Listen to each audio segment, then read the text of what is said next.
જય સ્વામિનારાયણ. બાપાશ્રીની વાત ભાગ 1 વાર્તા 9. સંવંત 1962ના વૈશાખ વદી છઠની રાત્રિએ બાપાશ્રીએ વાત કરી છે. શ્રીજી મહારાજ પોતાના ભક્તની કામ ક્રોધાદિક થકી રક્ષા કરે છે, પણ જે પોતાના ભક્તનો દ્રોહ કરે તેની રક્ષા કરતા નથી. દાદા ખાચરે હાથ ઘણું માગ્યું છે, તમારા ભક્તના સર્વે ગુના માફ કરીને અંત વખતે તમારા ધામમાં લઈ જજો. ત્યારે શ્રીજી મહારાજે કહ્યું છે, કરોડો ગુના માફ કરીને અમારા ધામમાં લઈ જાશું, પણ જે અમારા ભક્તોનો દ્રોહ કરશે તે ગુના માફ નહીં કરીએ. કીડી જેવા જીવનો પણ દ્રોહ કરવો નહીં. જય સ્વામિનારાયણ. બાપાશ્રી આપણને બધાને એક ખાસ ટકોર કરે છે કે ભગવાનના ભક્તની કામ ક્રોધ આદિથી રક્ષા તો ભગવાન કરે જ છે, પણ બધા ગુના કરોડો કહી દીધા બાપાશ્રીએ માફ થાય, પણ ભગવાનના ભક્તનો દ્રોહ માફ ન થાય. અને આપણે આ કોઈ સિરિયસલી લેતાય નથી, એકદમ વાત આવે અને નીકળી જાય છે, પણ આપણે ક્યારેય એ બાબત સિરિયસ નથી થતા. અને વધારે જો મગજમાં રાખવાનો પ્રયત્ન કરવો હોય તો શાસ્ત્રમાં તો પાને પાને કીધું જ છે, ઘણા બધા વચનામૃત છે, પણ એક છેલ્લાનું 12મું છે ને આમ સતત મગજમાં યાદ હોય ને કે પંચ મહાપાપ કરનારાનો પણ છૂટકો થાય. પાછું એમાં કેમ કીધું તો કે અનંતવાર ગૌ હત્યા કરી હોય, અનંતવાર સ્ત્રી હત્યા કરી હોય, અનંતવાર બાળ હત્યા કરી હોય, અનંતવાર ગુરુ સ્ત્રીનો સંગ કરેલો હોય, એ બધું અનંતવાર કર્યું હોય ને તો એ બધા ગુના માફ કરે છે મહારાજ. મોટા રાજી થઈ જાય કે મહારાજ રાજી થઈ જાય તો પળમાં માફ કરે. અને એના દ્રષ્ટાંત તો આપણે શાસ્ત્રોમાં જોયેલા જ છે. જેતલપુરના ગણિકા, પછી જોબનપગી જે આજે ભગત કહેવાય, એક વખત કેવા હતા, તો એના ગુના બધા એના માફ થયા જ છે. બ્રહ્મ હત્યા બધું કરેલું જ હતું તો એ ગુના માફ થયા, પણ આ ગુનો માફ કરતા નથી. અને પાછા એના શાસ્ત્રમાં દ્રષ્ટાંત છે જ કે ભગવાનના ભક્તનો દ્રોહ માફ નથી કરતા. તો આપણે જોઈએ તો શ્રીદામ ને રાધિકાજી એટલે તો કેવડા મોટા મુખ. આજે સંસારમાં બધે જ કૃષ્ણ ભગવાન આરે રાધિકા હોય, પણ રાધિકાજીનો શ્રીદામનો સેજ જ એ કઈ બહુ મોટી વઢવેડ તો થઈ નહોતી, નાનકડી વઢવેડ હતી, તો એ ગુનો માફ નથી કર્યો. સામે શ્રીદામે અનન્ય ભક્ત હતા, પણ એને રાધિકાજી સાથે ચળભળ થઈ તો એમની જન્મ ધરાવ્યો. આપણે બધા જાણીએ છીએ જય વિજય ભગવાનના દ્વારપાળ હતા, વૈકુંઠમાં રહેતા હતા, અને એમણે તો પાછું શું કર્યું તો આપણા જેવું નહોતું. એને તો ભગવાને ના પાડેલી હતી, ભગવાન અત્યારે વિશ્રામમાં છે, અંદર કોઈ આવવાનું નહીં, એટલે ના પાડી હતી કે અત્યારે અંદર જવાનું નથી. એને કઈ બીજી ગાળાગાળી કરી કેવું નહીં, પણ થોડાક તમો ગુણમાં આવીને એક બે વાર ના પાડીએ, ધારો કે આપણે, અને કોઈ ન માને તો આપણને તરત જ ગુસ્સો ચડે છે ને, એ આપણને બતાવે છે. તમો ગુણમાં આવીને એમણે ના પાડી. સામે સનકાદી કહેજો કે તમો ગુણમાં જ આવી ગયા, એમણે શ્રાપ આપ્યો, એ તમો ગુણમાં આવ્યા અને એમને 3 જન્મ આવ્યા. આપણે બધા જાણીએ છીએ કે એક વખત રાવણને કુંભકર્ણ થયા, એક વખત હિરણ્યાક્ષને હિરણ્યકશિપુ થયા, અને એક વખત શિશુપાલને દંતવક્ર થયા. પછી તો ભગવાન બહાર આવે છે ને લોકો કહેશે કે અમારાથી ભૂલ થઈ ગઈ, આ શ્રાપ અપાઈ ગયો, શ્રાપ તો હવે પાછો નહીં વળે. પણ પછી એવું કહેશે કે દરેક જન્મે તમારું મૃત્યુ ભગવાનના હાથથી થશે. એટલું એને શિરપાવ મળ્યો, પણ બુદ્ધિ આસુરી થઈને દર વખતે આસુર થવું પડ્યું ને. એટલે ભગવાનનો ભક્ત છે ને આસુર કોઈ ગુણે નથી થતો, પણ બીજા ભગવાનના ભક્તના દ્રોહ હોય ને, ધારો કે બીજો ભક્ત છે સત્સંગમાં અને એનો આપણાથી દ્રોહ થઈ જાય એટલે આપણી મતિ આસુરી થઈ જાય. અને આપણને તો દોષો ટાળવા માટે શું કીધું તો કે કંઈ પણ દોષ હોય, મારી અંદર કામ છે, ક્રોધ છે, લોભ છે, તો હું મોટાને નિર્લોભી જાણું ને તો હું નિર્લોભી બનું, મોટાને નિષ્કામી જાણું ને તો હું નિષ્કામી બનું. તો કેટલો સરળ ઉપાય છે. તો એવી જ રીતે હું મોટાને ક્રોધી જાણીશ તો હું એવું થશે, જેટલો જેટલો દોષ પરઠીશી મને જ નડશે. એટલે અહીંયા ચોખ્ખું જ કીધું કે ભગવાનના ભક્તનો દ્રોહ કરે ને તો એ ગુનો માફ કરતા નથી. આપણે તો શાસ્ત્રના દ્રષ્ટાંત આવા કેટલાય છે, કઈ એક દ્રષ્ટાંત છે એવું તો છે નહીં. એવા તો કેટલા સંસારમાં દ્રષ્ટાંત છે, આપણે જોઈએ છીએ, અનુભવીએ છીએ. મહારાજે શિક્ષાપત્રીમાં કીધું છે ને, કોઈના પણ અંગનું છેદન કરવું નહીં. દાદા ખાચરના દરબારમાં એક બળદ હતો, સાત્વિક હતો. એ બધા એમ કેતા કે આ કોઈ સારો જીવ છે. પછી મહારાજે કીધું કે પૂર્વજન્મમાં સત્સંગી હતા ને ખેતરના શેઢે 2 જણા સત્સંગી હતા, એક બ્રાહ્મણ હતા ને એક બીજા હતા.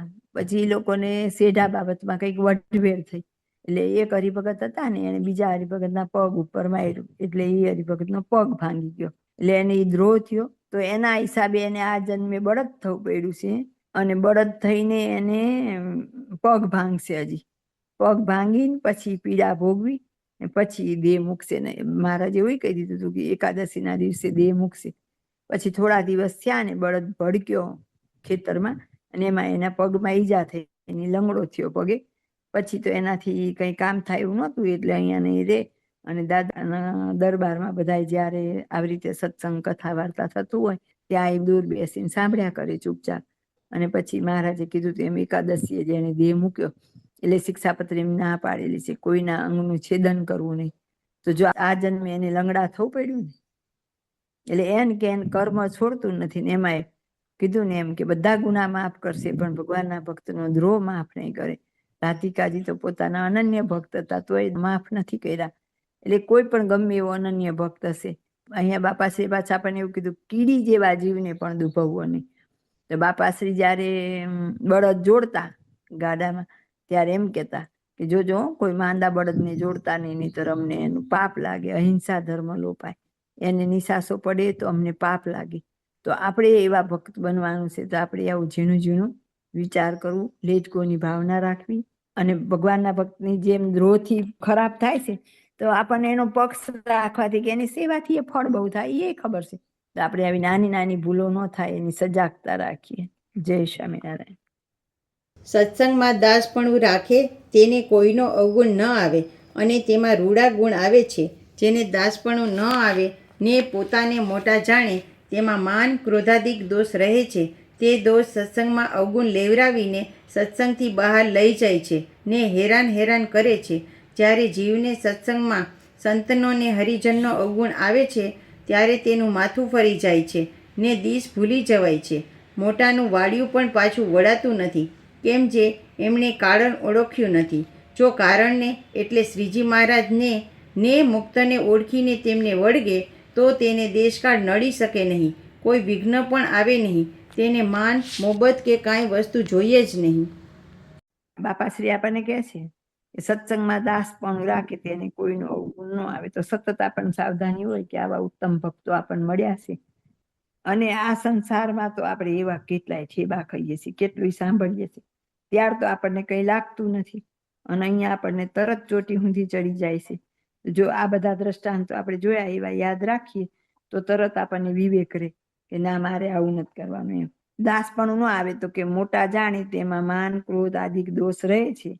તે દોષ સત્સંગના અવગુણ લેવડા, એ દોષના હિસાબે અવગુણ આવે છે. અવગુણ આવે એ શું થાય તો કે મારા કરતા કોઈ સારી સેવા કરતું હોય, મારા કરતા એનામાં આવડત વધારે હોય એટલે મને સૂક્ષ્મમાં એની ઈર્ષ્યા આવે, ઈર્ષ્યામાંથી ક્રોધ આવે, વેરઝેર થાય, બધું થાય. પાછા કે અવગુણ લેવડાવીને સત્સંગથી બહાર લઈ જાય. આપણે બધાએ દ્રષ્ટાંત જાણીએ છીએ. અલૈયા ખાચર જેવી અનન્ય સેવા કોઈ ન કરી શકે. એમણે સત્સંગ કરાવીને 150 જણને સાધુ કરેલા, આજીવન બ્રહ્મચર્ય પાડેલું. મહારાજ એમના ગામ પધારે ત્યારે કાઠીઓની સરભરા, ઘોડાની સરભરા બધો ખર્ચો પોતે ઉપાડતા. અને તેમ છતાંય જ્યારે એક વખત સત્સંગ ચાલતો હોય ત્યારે એવી વાત નીકળે કે ભાઈ ત્યાગીમાં કોણ શ્રેષ્ઠ. પછી એમ પૂછવામાં ગૃહસ્થમાં કોણ શ્રેષ્ઠ. એટલે એમ જ હતું કે મારું નામ આવશે પણ એમનું નામ ન આવ્યું. અને પછી એમને પહેલા નામમાં એમ થયું કે હવે કઈ વાંધો નહીં, બીજા નામમાં આવશે તો બીજામાં એનું આવ્યું. પણ ત્રીજું નામ લીધું તો એમાં એનું આવ્યું અને એમને ક્રોધ ચડ્યો અને એ માને કરીને પડી ગયા. પછી તો કેટલાયને પોતે અવગુણે નાખ્યો. અને એમ કરતા કરતા મહારાજ અંતર ધ્યાન થવાનો સમય થયો ત્યારે અહીં કહે છે ને મોટાનું વાડિયું પણ પાછું વળાતું નથી. એનું માથું ફરી જાય, દિશ ભૂલી જાય. માથું ફરવું એટલે બુદ્ધિ ફરી જવી, દિશ એટલે રસ્તો બદલાઈ ગયો. ક્યાં બાજુનો હતો પ્રશંસા કરતા તેને બદલે હવે દ્રોહ કરવા માંડ્યા. અને મુક્તાનંદ સ્વામી જેવા મનાવા ગયા કે અલૈયા હવે તો મહારાજ અંતર્ધ્યાન થવાની તૈયારી કરે છે, લીલા સંકેલવાના, હવે તો આવો તોય ન આવ્યા. ભલે મહારાજ અંતર્ધ્યાન થયા પછી પાછા વળ્યા પણ તોય આવું આપણી અંદર આંટી પડી જાય છે ને ત્યારે કોઈના વાયડા વળાય નહીં. આ તો મુક્તાનંદ સ્વામી ગયા હતા પણ ઘણી વાર મહારાજ મનાવતા તોય કોઈ જીવ ન વળતા. ધારો કે ભગવદાનંદ સ્વામી હતા, એક વખત મહારાજને બધા બિરાજમાન હોય ને વાતો થતી હોય, એમાં સ્વામીથી સ્વામી આવતા હોય એટલે એમને અવાજ બહુ જ સરસ હતો. એટલે બધાએ પૂછ્યું કે ભગવદાનંદ સ્વામીનો ગાવાનો અવાજ કેવો. મહારાજ ત્યારે થોડાક આનંદના મૂડમાં હતા એટલે એમ બોલ્યા કે અમારા પૂઠ દ્વાર જેવો. તો સ્વામીને ખોટું લાગી ગયું કે મને એવો કેમ કીધો. એટલે પછી તો કે અમારે અહીંથી નીકળી જ જવું. મહારાજને ખબર પડી કે એમને અહીંથી નીકળી જવું. એટલે મહારાજ પોતે સમજાવે તમારે શું જોઈએ છે, તમે કોઈ આપું, તમને આ માન પદવી આ તે આપવું. પણ એમને એક આંટી પડી ગઈ કે ના હવે તો મારે રહેવું જ નથી, હવે તો મારે સત્સંગ બહાર જ જવું છે. એમને એમ કે મને આટલી સરસ ગાયકી આવડે છે એટલે હું કોઈ રાજાનું દરબારમાં નોકરી કરીશ, એનો કવિ બનીશ તો મને તો ઘણું બધું મળશે, માન શિરપાવ બધું મળે. જો ખુદ મહારાજ સમજાવે છે ને તો એ નથી માનતા, પછી નીકળે છે. અને નીકળીને રસ્તામાં જેમને એક જગ્યા એવું દેખાય છે આમ ભોરંગ જેવું, તો એ જોવે છે ને એમાં ચમકતી વસ્તુ હોય એટલે હાથ નાખે છે અને આ ઝેરી કઈ કરડી જાય છે. પછી તો એમના બધા આંગળા ને હાથ ધીમે ધીમે સડી સડીને એમણે દેહ મૂક્યો. એટલે વગાડવાનું કે ગાવાનું થયું જ નહીં અને અંતે એવી રીતે દેહ મૂક્યો. એટલે મોટાના વાયડા પણ આપણે પાછું વળાતું નથી. એટલે અહીંયા પણ એમ કે છે કે મુક્તને ઓળખીને તેને વળગે તો એને દેશકાળ નડી શકે નહીં, વિઘ્ન પણ આવે નહીં. તેને માન મોહબ્બત કે કાંઈ વસ્તુ જોઈએ જ નહીં. એટલે ખરેખર આ મોટા મુક્તને વળગ્યા હોઈએ દિલથી, કારણ કે ઉપરથી વળગીએ તો એમના વાયડા પાછું નથી વળાતું. એટલે ખરેખર આ વળગ્યા હોય તે આપણને જાળવી લે, આપણી જ્યાં ભૂલ હોય અહીંયા ઓળખાવે અને આપણને પાછા વાળે તો વળાય. બાકી ખરેખર આ રસ્તો એટલે કઠણ છે કે મહારાજ કસોટી કરવા માટે આવું કરાવે. ત્યારે આપણને ભય કહે છે ને કે માન અપમાન થાય, હર્ષોક થાય, ઊંચ નીચ થાય, ત્યારે સમજવું મહારાજ આપણને તૈયાર કરે છે. હજી આપણે દેહ ભાવથી પર થયા ન હોય એટલે આપણને લાગી જાય ખરું, પણ પછી સમજીને પાછું વળવું. એ શા માટે કીધું છે કે આવી રીતે વિઘ્ન ન નડે. એટલે આવા તો ઠેઠ સુધી આવેલા કેટલાય ગયા. એક દ્રષ્ટાંત છે સુરા ખાચરનું. ગઢડા મંદિર કરવા માટે બધાએ પૈસા આપીને ભેટ સોગાદી મહારાજે થોડા ભેગા થયા હતા ને તો સુરા ખાચરના ત્યાં મોકલી દીધા કે આ તમારી પાસે રાખો, જ્યારે અમારે મંદિર કરવું હશે ત્યારે અમે મંગાવશું. પછી સુરા ખાચરને કંઈક જરૂર પડી એટલે એમને એમ થયું કે આ પૈસામાંથી વાપરી લો, પછી એટલા મારી પાસે થઈ જશે એટલે પાછા હું મહારાજ માંગશે ત્યારે આપી દઈશ. એટલે એમ કરીને એમણે વાપરી નાખ્યા. પછી મહારાજને જરૂર હતી ત્યારે મંગાવ્યા. એટલે પછી મહારાજે કીધું કે આ પૈસા મોકલજો. પાડા મોકલે ને એને મોકલ્યા. તો એમની પાસે સગવડ નહોતી એટલે એમ કીધું કે તમારી સાથે નથી મોકલવા, હું પોતે દેવા આવીશ. એટલે એમને એમ કે હું કંઈક વ્યવસ્થા કરીને પછી આપી આવું, પણ વ્યવસ્થા થઈ નહીં. પણ થોડા દિવસ થયા એટલે મહારાજ બીજી વાર મોકલે તો પોતે ત્યારે એવી રીતે આ લોકોને પાછા મોકલે. એમ 2-4 વાર થાય. પછી મહારાજ એમ કીધું કે આ વખતે તમે લોકો પૈસા લઈને જ આવજો. એટલે આવું શું થયું, એમણે આવીને એમ કીધું પૈસા લઈને જ જવાશે અમારે. અમને મહારાજે આવું કીધું. આમની પાસે સગવડ નહોતી એટલે એમને આવ્યો ગુસ્સો. એટલે એમનાથી તલવાર ઉગામાઈ ગઈ. માયરા નહોતા પણ તલવાર ઉગામાઈ ગઈ હતી. તો પછી એના કારણે થઈને એમને દોષ નડ્યો. બાપાશ્રીની વાતમાં છે કે એક વખત બધા સંતો બેઠા હોય અને એક સંતને પૂર્વની સ્મૃતિ થઈ આવી. તો પછી વૃંદાવન સ્વામી પૂછે છે કે હસ્યા કેમ? તો કે એમને પૂર્વની સ્મૃતિ થઈ આવી કે એમણે પૂર્વે મહારાજના પાડા ઉપર તલવાર ઉગામી હતી, એ ગુના અમે આજે માફ કર્યા. તો જો એમને જન્મ આવ્યો હતો. અને તો વાત એ મોટી જ હતી ને, માયરું નહોતું પણ તલવાર, કારણ કે દોસ્ત તો પોતાના હતો. એક તો પોતે પૈસા તો આપ્યા નહીં અને ઉપરથી પાછા તમે ગુસ્સો કર્યો. એટલે ક્યારે થયું? પણ પોતાનો વાંક હતો. એટલે લોભ, કામ, ક્રોધ આ બધા દોષ છે ને એ જ આપણને અવળા રસ્તે લઈ જાય. એટલે આવા નાના નાના દ્રષ્ટાંતો હોય એને આપણા જીવનમાં યાદ રાખીએ તો જ્યારે એવી ભૂલ થાય ત્યારે પાછા વળાય. અને પછી ધીમે ધીમે તો ભૂલ કરતા પહેલા જાગૃતિ આવે કે મારે આવી ભૂલ કરવાની નથી. જય સ્વામિનારાયણ. માટે સાધુને તો કોઈ પ્રકારનું માન કે મમત્વ ન કરવો. અમદાવાદ કે મૂળી કે ભુજ મારું છે એવી સમજણ ન રાખવી. કોઈ ઠેકાણે તમારું કાંઈ પણ શ્રીજી મહારાજે રાખ્યું નથી. પ્રકૃતિના કાર્યમાં સાધુનો ક્યાંય ભાગ રાખ્યો નથી. માટે માન સન્માન સારું ક્યાંય બંધાવવું નહીં. સર્પતુલ્ય સન્માન અને પૂર્ણ પાપતુલ્ય માન સમજવું. સન્માન થાય તો કાળો નાગ વળગ્યો એમ જાણવું. માન થાય તો પૂર્ણ પાપ વળગ્યું એમ જાણવું. બાપાશ્રી અહીં સાધુને કીધું, પણ આપણે આપણી જાતને સાધુ જ માનવાના છે, કારણ કે આત્મા તો સાધુનો છે ને આપણો છે. પણ એમના માટે સહેજ વિશેષ નિયમ હતા કે અમદાવાદ કે મૂળી કે ભુજ મારું છે એવી સમજણ ન રાખવી. એટલે જે કોઈ ત્યાગી છે એને આ વાત બહુ સમજવા જેવી છે કે આજ પોતપોતાના મઠ બાંધીને બેઠા છે, પણ અહીં તો ચોખ્ખી ના પાડી છે કે જે ઉપરથી તમને જ્યાં નિમણૂક કરવામાં આવી છે ને ત્યાંય તમારે મમત્વ બાંધીને નથી રહેવાનું. એવું કે મહારાજે કંઈ તમારું રાખ્યું નથી. માન સન્માન સારું ક્યાંય બંધાવવું નહીં. એટલે જ્યાં જાજો સમય રહીએ ત્યાં એક પરિચય વાળો વર્ગ ઊભો થઈ જાય.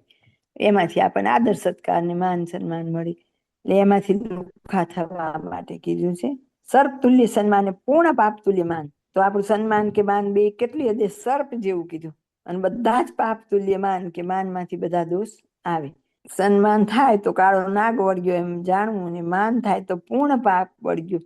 હવે આપણને અહીંયા કઈ નાનું મોટું દાન પૂન આપ્યું હોય, કઈ સેવા કરી હોય, એના બદલામાં સન્માન કરવામાં આવે, હાર પહેરાવવામાં આવે, આગળની લાઈનમાં બેસાડવામાં આવે, ત્યારે આપણને કદાચ કાર્યકરોથી એવી મિસ્ટેક થઈ ગઈ કે આપણને આગળ જગ્યા ન આપવામાં આવી, સેજ પાછળ આવી, કે આપણે ગયા અને કોઈ કીધું નહીં આવો આગળ બેસો, તોય આપણે એમ થઈ જાય જોયું કીધું નહીં, તો એ સન્માન છે. અને એમને માન આવે, જોયું મેં કેવું કામ કર્યું, તો કે ઈ તો પૂર્ણ પાપ, બધા જ પાપ આવી ગયા એમાં. આપણે કેટલી બધી અવેરનેસની જરૂર છે. માન, સન્માન, કામ, ક્રોધ, લોભ, ઈર્ષ્યા, બધા દોષનું આજે તો વાત થઈ ગઈ છે. જય સ્વામિનારાયણ. તે ઉપર દ્રષ્ટાંત દીધું છે. સ્વામી શ્રી અક્ષરજીવનદાસજીને ગાદી તકિયો આપવા માંડ્યો તો પણ લીધો નહીં અને કહ્યું છે, બહુ આગ્રહ કરશો તો આ ભુજ સ્થાન મેલીને બીજા દેશમાં જઈને રહીશ. સંતને તો એમ સમજવું છે, વનમાં છીએ અને ગોળા માગી ખાઈએ છીએ, પણ હવેલી કે બાગ બગીચા, માન સન્માન, ઉત્સવ સમયા, રસાસ્વાદ એ કાંઈ નથી. ઘર મેલું ત્યારે પણ એવો વિચાર કરવો છે, વનમાં જઈએ છીએ ને ગોળા માગી ખાશું અને ભગવાન ભજશું, એવો ભાવ સદા રહે તો સુખે ભગવાન ભજાય ને મોટાનો જોગ સમાગમ થાય. બાપાશ્રી આપણને દ્રષ્ટાંતથી સમજાવે કે અક્ષરજીવન સ્વામીને ગાદી તક્યો કેમ, એટલે ઈ માન સન્માન જ થયું ને, આદર થયો. માન નો ગણીએ તો એક સામાન્ય વિવેક ને આદર એ કહેવાય કે વડીલ સંત હતા એટલે.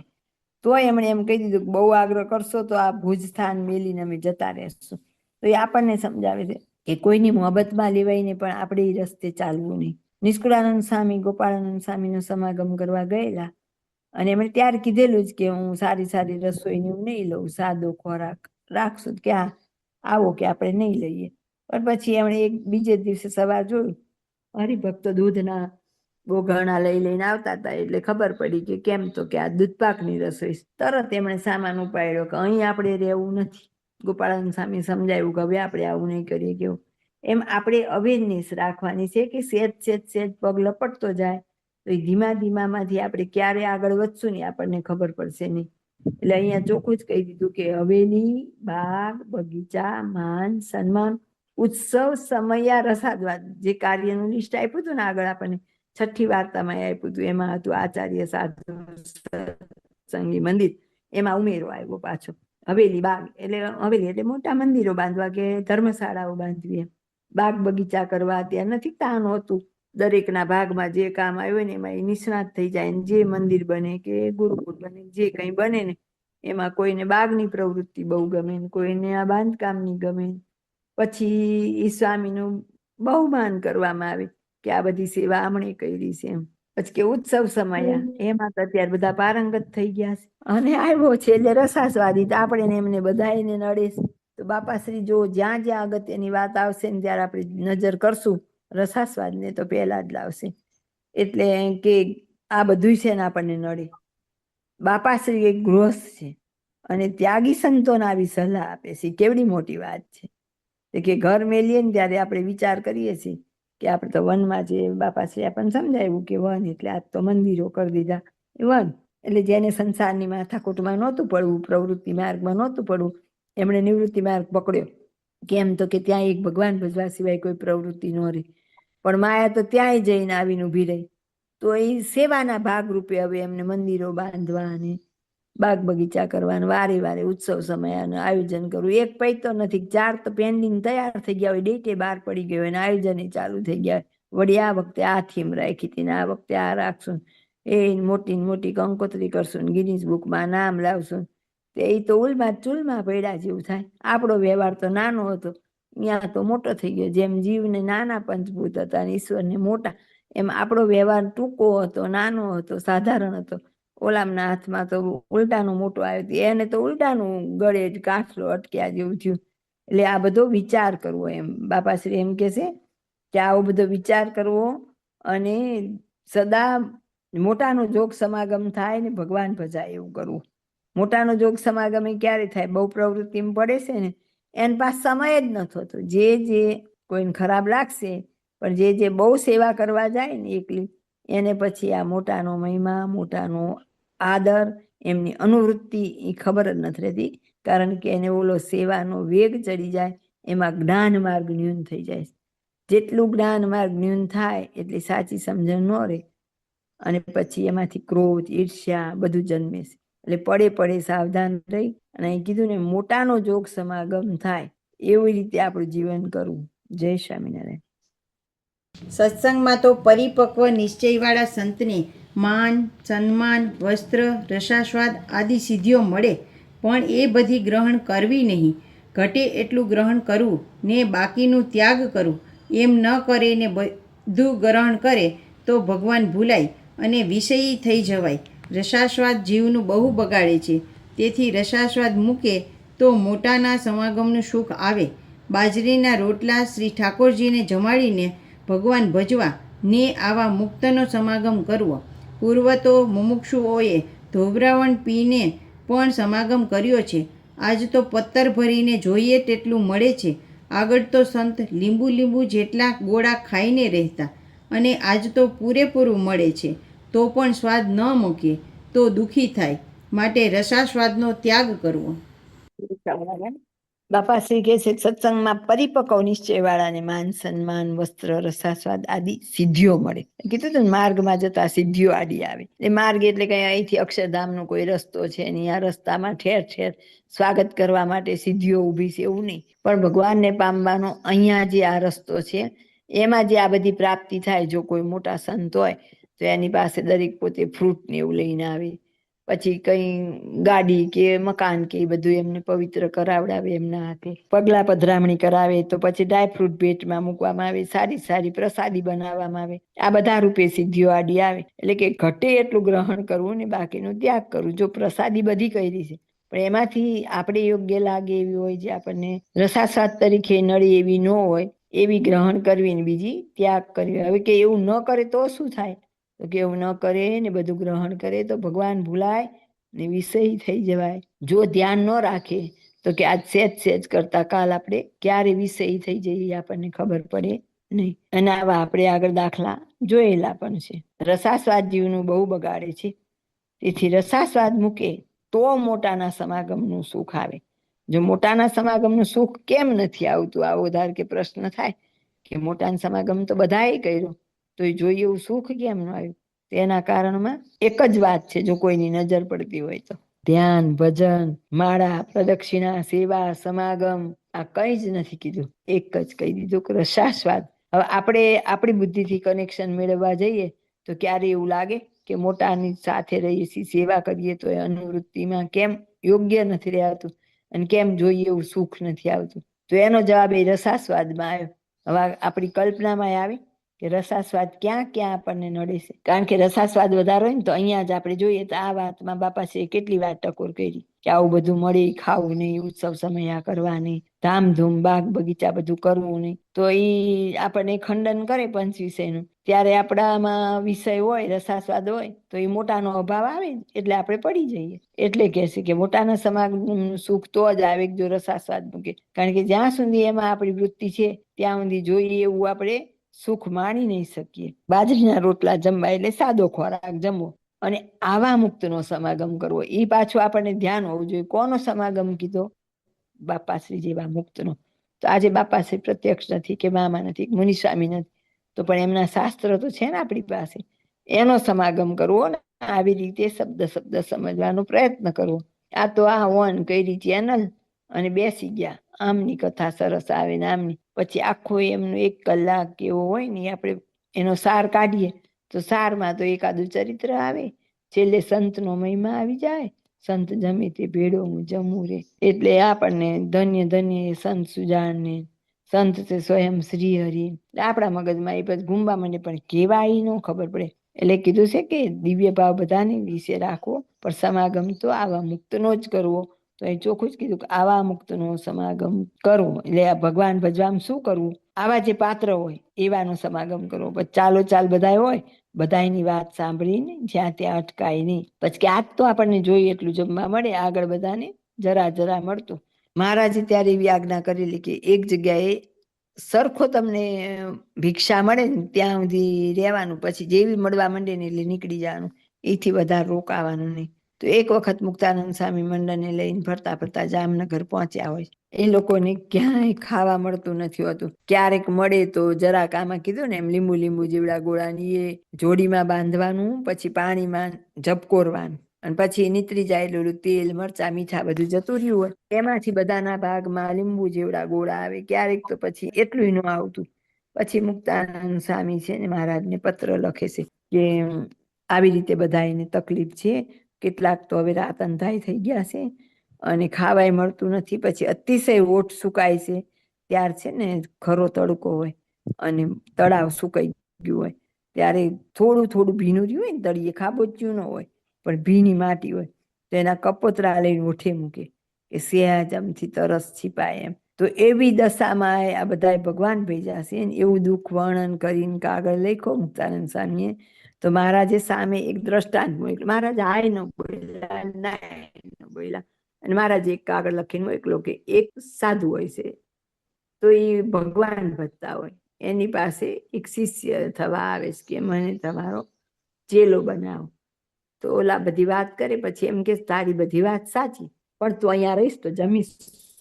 એમણે પૂછ્યું કે તમે શું જમો છો? તો એમણે કીધું કે મને તો આટલા ચોખા આવે છે અને એ ચોખા રોજ રાંધીને જમું છું. એટલે આ જે આવ્યો હતો ને શિષ્ય, એને એમ કીધું કે તમને જે ચોખા આવે એનું જે ધોવરામણ હશે ને, ચોખા ધોવાનું પાણી 2 વાર ધોવેથી 2 વારનું પાણી, તો કે હું એ લઈને રહીશ. ગુરુએ જાણ્યું કે આ પાત્ર શિષ્ય. પછી ત્રીજો આવે, તો હવે એ પૂછે છે, એમ કે છે જો હું તો ચોખા ખાઈને રહું છું, આવી રીતે ધોવરામણ પી રહેશે, તું કેવી રીતે રહીશ?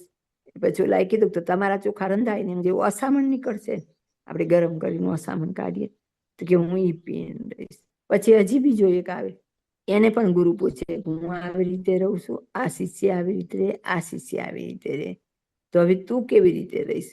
તો કે તમે બધા હાથ ધોશો ને એ પાણી પીને હું રહીશ. એ મહારાજે તો એવો કાગળ લખીને મોકલી દીધો. પછી સ્વામી સમજી ગયા કે મહારાજનો અભિપ્રાય શું છે એમ. તો કે તમને તો આટલું મળે છે, આગળ આવું નહોતું મળતું ને. એ લોકો ચોક એવો ખપ હતો, એમ કીધું ને એ ગોળા ખાઈને રહેતા. આજ તો પૂરેપૂરું મળે છે તો પણ સ્વાદ ન મૂકે તો દુઃખી થાય, માટે રસાસ્વાદનો ત્યાગ કરવો. આગળ લિસ્ટ બધું હતું, પાછળ એકનો જ ત્યાગ આવ્યો. શેનો આવ્યો? રસાસ્વાદનો ત્યાગ કરવો. એ સૌથી અગત્યની ભૂમિકા છે કંઈ પણ આપણા કે સામાન્ય જીવનમાં. તો બધાને જે અત્યારે બધાના મગજ ક્રોધી ને એવું બધું છે, અસંતોષ છે, બધા અધૂરિયા છે, સહનશીલતા નથી, એ બધાની પાછળ ખોરાક જ નિમિત્ત છે. એટલે અહીંયા ટકોર કરી કે રસાસ્વાદનો ત્યાગ કરવો. એક જ પેરેગ્રાફમાં કેટલી વાર કીધું. તો બીજું બધું જ જીતવા માટે બીજું એક પણ સાધન ન બોલ્યા, એક જ વાત, રસાસ્વાદ જીતવો. જય સ્વામિનારાયણ. તે ઉપર પોતાની વાત કરી છે. અમારે બાજરીના રોટલા વિના બીજું રૂચે જ નહીં, ને દાંત નથી તે ચવાય નહીં. ઊનો રોટલો પાણીમાં બોરીને રાખ્યો હોય, તે રોટલો ને ગુવારનું કે રાતડિયાનું શાક હોય તે ચોળીને 10 વાગે મહારાજને જમાડીએ છીએ. સાંજના ચોખા વિનાની મઠની ખીચડી કરે, તેમાં મેળ લેવા બાજરીનો લોટ નાખે તે ખીચડી જમાડીએ છીએ. તે વિના બીજું ગળ્યું ચીકણું કાંઈ ગમે જ નહીં. ગુજરાત દેશમાં આવીએ તો પણ બાજરીનો રોટલો કરાવીને શ્રી ઠાકોરજીને જમાડીએ. ફળ ફૂલ તથા નાના પ્રકારના મેવા મીઠાઈ આવે, પણ કોઈ દિવસ સંકલ્પ જ થાય નહીં. તે તમો જાણો છો, કોઈ દિવસ જમતા દેખ્યા છે? જો ઉપર આપણને બાપાશ્રીએ વારે રસાસ્વાદનો એનો ત્યાગ કરવાનું કીધું, સિદ્ધિઓનો ત્યાગ કરજો. રસાસ્વાદમાં ફળ ફૂલે હતા તો એમણે ગ્રહણ કરવાની ના પાડી છે. અને એમ કીધું કે જીવ વિષય થઈ જાય, ભગવાન એ ભૂલાઈ જાય ને વિષય થઈ જવાય. એટલે આપણે વિષય ઉપર બહુ ધ્યાન દેવાનું છે. એવું થયું ને, બાપાશ્રીએ ચોખ્ખું કીધું જીવ વિષય થઈ જાય. પછી બાપાએ પાછું એમ થયું કે આ આપણા જેવા જીવ હોય ને સમજે નહીં, એટલે પોતાનું દ્રષ્ટાંત આપ્યું. અને મામાએ આપણને દિવ્ય દર્શન બનાવીને દીધું. એમાં 3 જગ્યાએ રસાસ્વાદ ઉપરનું દ્રષ્ટાંત લીધું. 48 મૂર્તિ સિલેક્ટ કરી. એમાં બાપાના 2 તો આ દ્રષ્ટાંત લીધા. એકમાં બાપાશ્રી બધાને કેરીનો રસ પીરસે છે, અને બસ એમાં આગળ બતાવ્યું જ નથી, પોતે નથી લેતા. પણ એ ચરિત્ર આપણે છે કે બાપા બીજાને વેચી દેતા પણ પોતે ન ખાતા અને બીજાને પીરસતા. એટલે આપણને શીખવાડ્યું આપણે નથી ખાવાનું, બીજાને તો ખવડાવવાનું છે. એમનું એ જાણે, પણ હું ન ખાઉં એટલે બીજાને ન ખાવા દઉં એવું નથી કરવાનું, પણ આપણે નથી ખાવાનું. પછી એક દ્રશ્ય લીધું તો કે બાપાશ્રી વિધવિધના પકવાન પીરસે છે અને પોતે સાદો રોટલો જમે છે. એટલે આપણને કીધું કે બધાને જમાડો પણ આપણે જમવાનું નથી.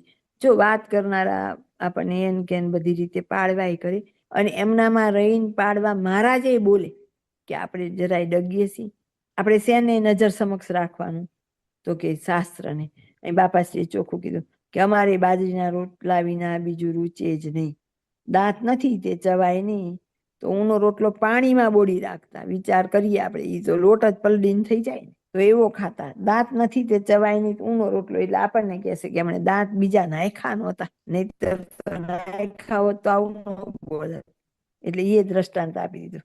અને આપણે ન નાખ્યા હોય તો શું ખાશું એનું આપી દીધું. શીરો ખાવો જરૂરી નથી. રોટલો પલાળીને ખવાય, ખીચડી પલાળીને ખવાય, રોટલી પલાળીને ખવાય. એટલે બધા એનો જવાબ તો આપી જ દીધો છે જો આપણે સમજવું હોય તો. પાછા સાંજે ખીચડી ને મઠની ખીચડી એટલે આમ જે આમ મઠ એકલા હોય તો એકલા મઠ છૂટા છૂટા રહે ને, એટલે આમ પકડ ન આવે, એક રસ ન થાય. એમાં બાજરીનો લોટ નાખે.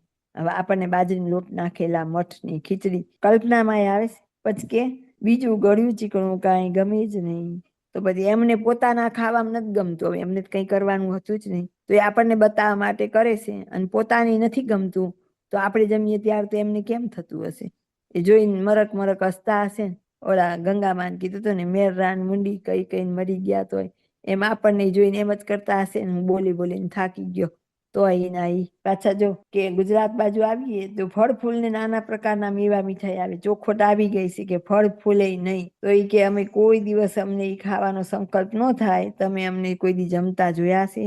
એટલે હવે આપણે વિચારવાનું કે આપણે શું કરવું અને શું નહીં. બોલનાર કોઈ ગમે તે બોલે, આપણું લક્ષ મહારાજ અને મુક્તના વચન ઉપર હોવું જોઈએ. અને જેને જેટલું આગળ વધવું હોય એને જે છે ને, 2 વાક્ય હોય, એક સામાન્ય વાક્ય હોય ને એક વિશેષ વાક્ય હોય.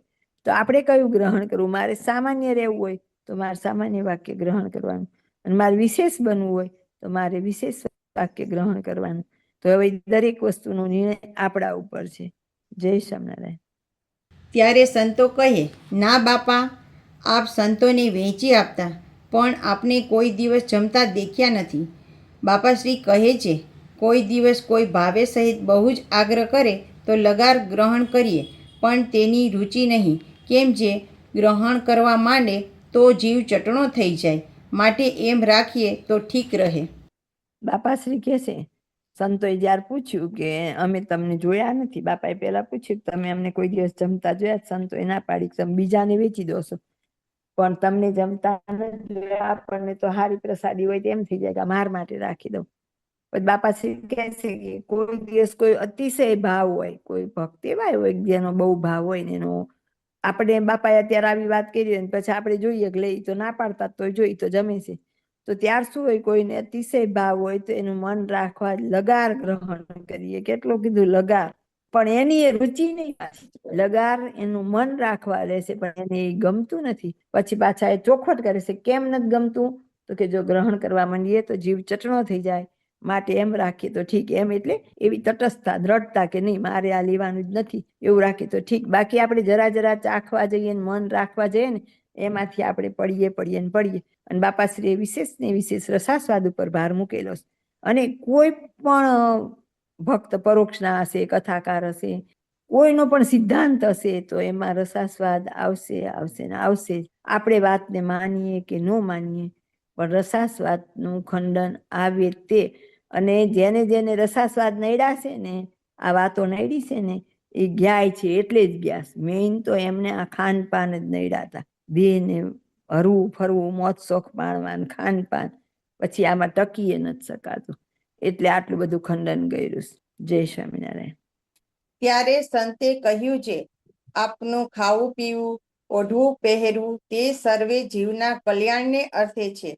તો પણ અમને શીખવવા સારું આપ એમ વર્તો છો, માટે અમારા ઉપર દયા કરીને અમને પણ એવા આશીર્વાદ આપો છે, અમારી પણ એવી રુચિ થાય.